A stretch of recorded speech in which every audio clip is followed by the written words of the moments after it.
आदेश पर देखिए, मतदाता सूची का शुद्धिकरण भी तो जरूरी है। क्या इस बात को नकारा जा सकता है? विपक्ष आधी अधूरी तस्वीर ही पेश कर रहा है क्या?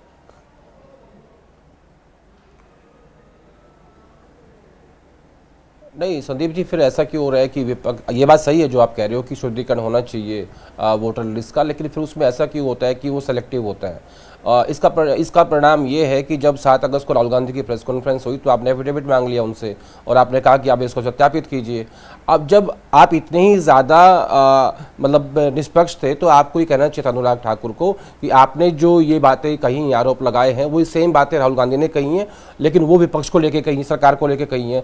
आपके आरोप भी सेम है तो आप भी एक एफिडेविट दीजिए।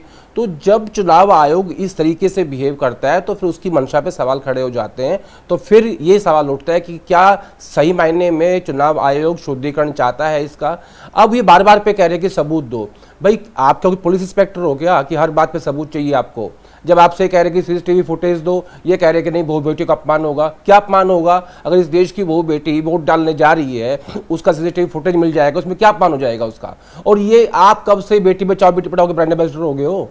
आपका काम है विपक्ष के आरोपों का जवाब देना, इस देश में उस क्रेडिबिलिटी को रिस्टोर करना, आपको बताना कि चुनाव आयोग सबसे निष्पक्ष संस्था है जिसके ऊपर इस देश को भरोसा है। और उसी भरोसे के तहत एक आम आदमी गांव से जब गांव में उठता है, वोट डालने जाता है, तो उसको विश्वास होता है कि जहां उसने बटन दबाया है उसका वोट वहीं जाएगा। पर वोट चोरी जैसे शब्दों से ये सारी बातें कर रहे हैं एक्चुअली संदीप जी।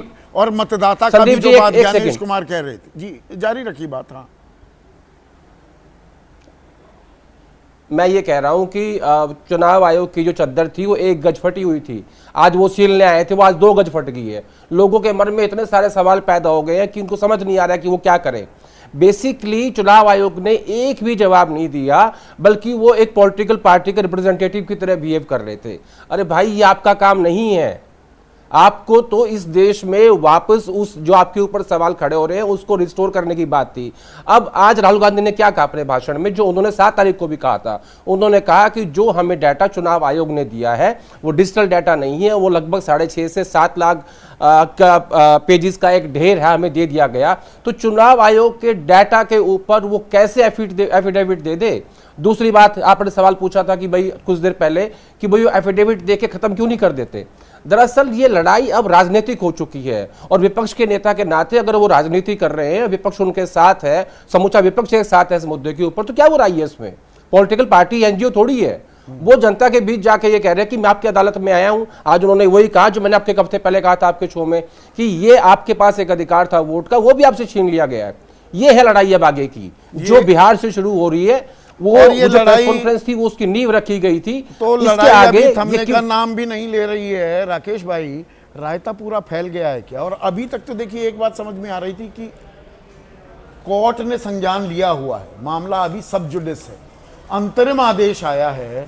22 अगस्त को अभी एक और सुनवाई होनी है और अंतिम आदेश का हमें इंतजार करना। यहां तक तो समझ में आ रहा था भाई चुनाव आयोग अभी ऐसे मामले में सामने खुलकर कोई प्रेस कॉन्फ्रेंस क्यों करे। अब उससे 5 दिन पहले आप ये प्रेस कॉन्फ्रेंस जो कर रहे हैं और जो जवाब दिए गए, उसका संकेत और संदेश आप क्या पाते हैं?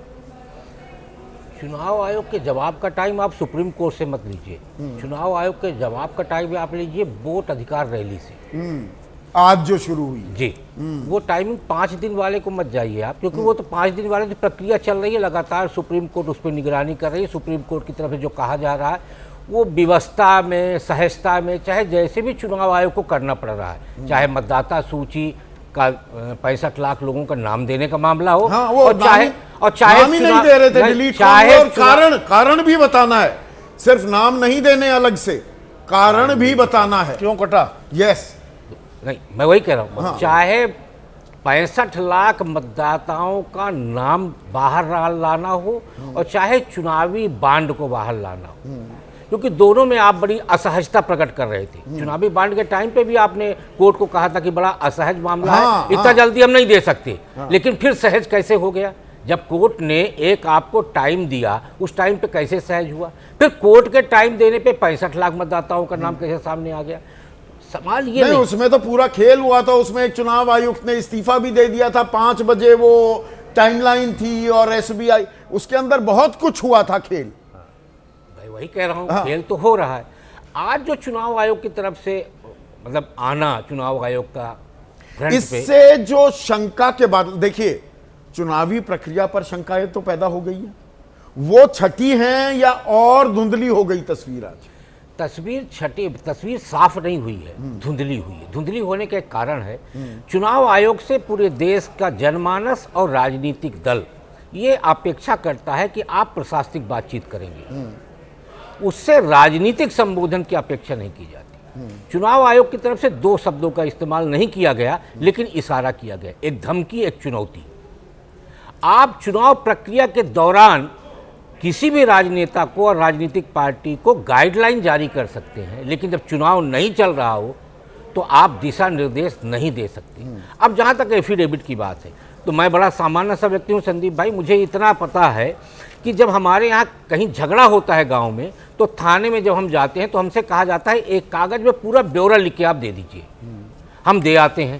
थाना इंचार्ज उसकी पूरी जांच करता है, जांच में मेरे दिए गए ब्यौरे पे यदि सत्यता पाई जाती है तब वो कहता है हम एफआईआर करेंगे, क्योंकि एफआईआर होने के बाद कटती नहीं है, इसलिए मेरे जाते हुए एफआईआर नहीं करता। तो आपकी जिम्मेदारी ये थी कि यदि राहुल गांधी जी की तरफ से जो प्रमाण, चुनाव आयोग कोई जिम्मेदारी लेता दिख रहा है? वो कह रहा है नाम काट दिया हमने, बीएलए को बता दिया, बीएलए की जिम्मेदारी है, तो फिर चुनाव आयोग किस लिए है? क्या काम है चुनाव आयोग का? चुनाव आयोग वो सहायक है इस प्रक्रिया में या वो रोड़े अटकाएगा? अरे हमारा दुर्भाग्य है कि अभी तक हम ये जानते थे कि हमारे पास 2 वोटर आईडी नहीं होना चाहिए, हाँ। लेकिन आज हमें ये पता चला कि हो हमारे पास सकते 2 हैं, वोटर आईडी भी पर हो सकती वोट है। एक बार डालोगे हम अरे भाई हमारे यहाँ चरणबद्ध चुनाव होता है, तो आज यदि हम दिल्ली में डाल रहे हैं वोट, यदि हम उत्तर प्रदेश के मतदाता हैं, तो दूसरे चरण में जाकर मतलब ये हास्यास्पद है। कैसे रोकोगे आप और कैसे चिन्हित करोगे?